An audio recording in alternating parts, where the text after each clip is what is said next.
Welcome to my mini blogs. এয়া veg fried rice আৰু খাৰ মাংস। এয়া কুকাৰত ৰিফাইন দি দিলোঁ।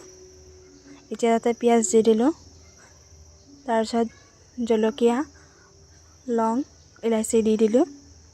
এইখিনি ভালদৰে ভাজি ল'ম। এতিয়া এই ৰঙচুৱা হৈ গ'ল, তাতে এতিয়া বিন আৰু গাজৰ দি দিম।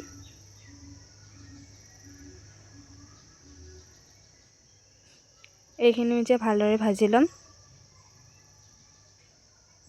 তাতে এতিয়া নিমখ দি দিলোঁ। এইখিনি ভালদৰে আকৌ ভাজি ল'ম এবাৰ।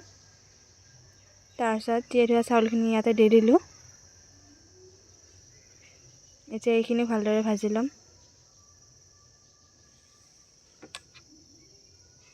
এতিয়া কালাৰটো আহিবৰ বাবে অকণমান চেনি দি দিছোঁ। তাৰপিছত আকৌ অলপ ভাজি ল'ম। এই ভজাৰ পিছত পানী দি দিলোঁ। এতিয়া এটা চিটি মাৰিবলৈ দিম। এটা চিটি মাৰিলে এতিয়া ঢাকনিখন খুলি কিনে চাই ল'ম। এখন লাৰি দি দিলোঁ। এই হাঁহৰ মাংসৰ ভেজ ফ্ৰাইড ৰাইচ।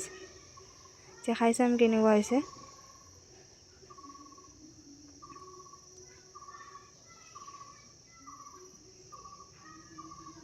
এই হাঁহৰ মাংস খাবলৈ বহুত টেষ্টি হৈছে।